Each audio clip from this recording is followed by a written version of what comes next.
Then Secretary of Defense Donald Rumsfeld arrogantly wrote, "I stand for 8 to 10 hours a day. Why is standing limited to 4 hours?" On the eve of the Persian Gulf War, the senior President Bush stated, "And so, to every sailor, soldier, airman, and Marine who is involved in this mission, let me say you're doing God's work." He also remarked once when he was the Vice President, "I will never apologize for the United States of America. I don't care what the facts are." This corrupt communication has increased under the current president, as this statement from George W. shows. "No act of America explains terrorist violence, and no concession of America could appease it." Like father, like son. Number 2, Romans 12:17. Provide things honest in the sight of all men. Dishonesty is the rule when it comes to the U.S. government. Who can forget FDR on the eve of U.S. intervention into World War II? "I have said this before, but I shall say it again and again and again. Your boys are not going to be sent into any foreign wars. They are going into training to form a force so strong that by its very existence it will keep the threat of war far away from our shores." And what about LBJ campaigning for president in 1964? "We are not about to send American boys 9,000 or 10,000 miles away from home to do what Asian boys ought to be doing for themselves." And then there is our current president. Iraq has attempted to purchase high-strength aluminum tubes and other equipment needed for gas centrifuges, which are used to enrich uranium for nuclear weapons. Number 3, 1 Thessalonians 5:15. Ever follow that which is good. Although Madeleine Albright once made the claim the United States is good, we have not ever followed that which is good. The Scripture says that righteousness exalteth a nation, but sin is a reproach to every people. The United States could and should be the moral leader of the world. Old right Senator Robert Taft once remarked that if we confine our activities to the field of moral leadership, we shall be successful if our philosophy is sound and appeals to the people of the world.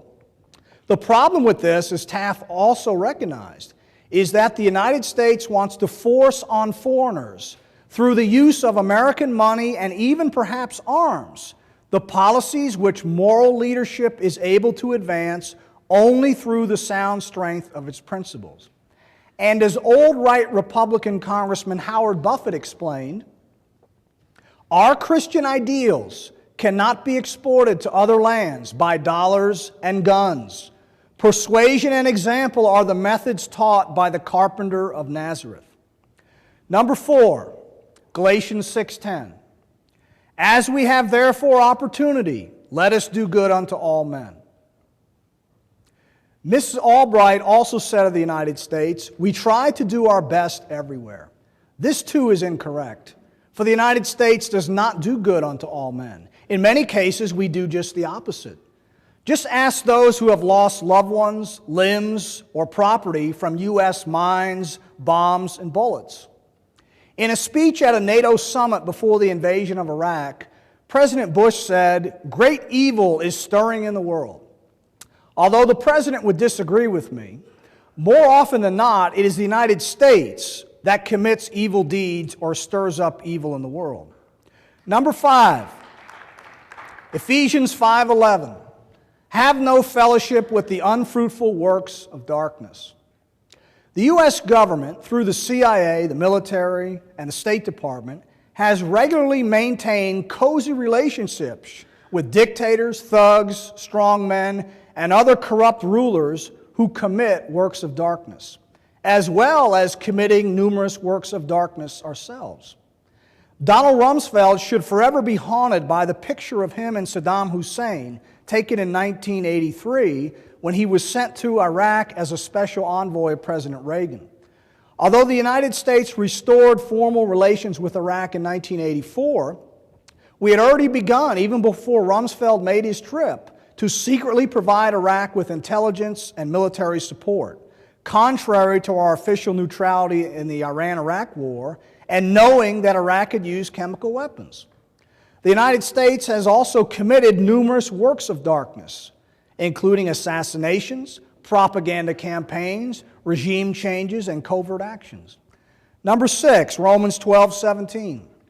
Recompense to no man evil for evil. The world is full of evil.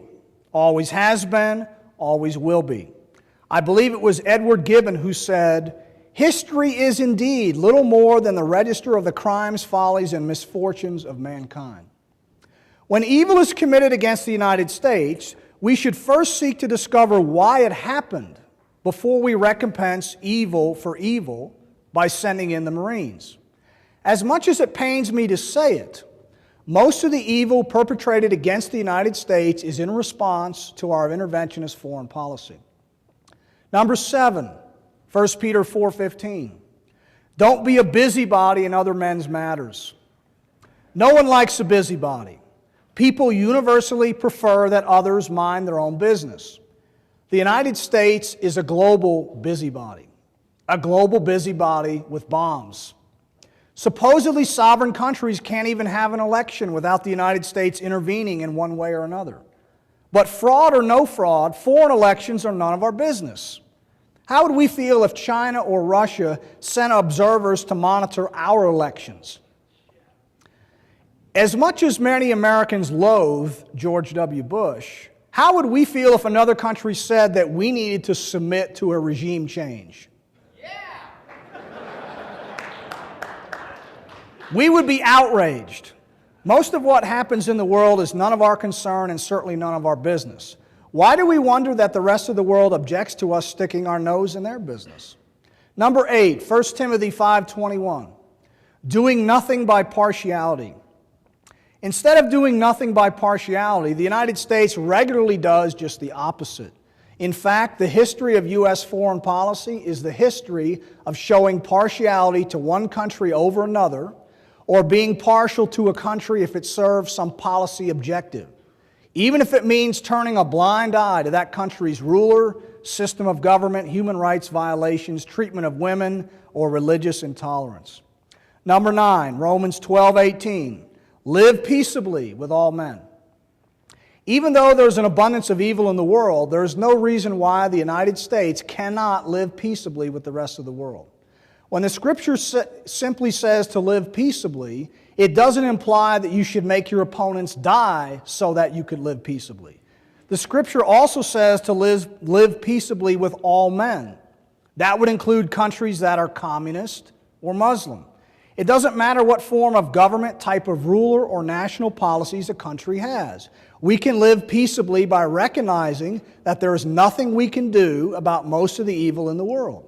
We can live peaceably by realizing that we cannot remake the world in our image. And most importantly, we can live peaceably by not being the cause of evil in the world. Number 10, Exodus 20:13, thou shalt not kill.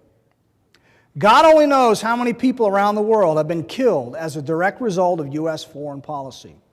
No, I am not equating the United States with Nazi Germany, Soviet Russia, or Red China. With the exception of Indians, the United States generally kills foreigners, not American citizens. We killed at least 2 million Vietnamese and Cambodians in a war that was both undeclared and unnecessary. We have now killed or been responsible for the deaths of perhaps 500,000 people in Iraq. From the beginning of the Iraq War, I have maintained that participants in this evil war violate the express teaching of the biblical commandment against killing.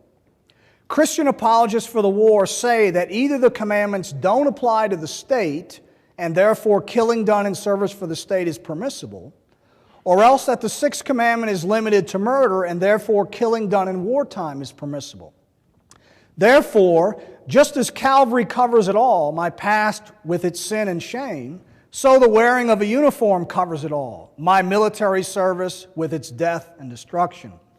Thus, killing someone you don't know and have never seen in his own territory who was no threat to anyone until the U.S. invaded his country is not murder if the United States government says he should be killed. No soldier is responsible for the death and destruction he inflicts as long as it is state-sanctioned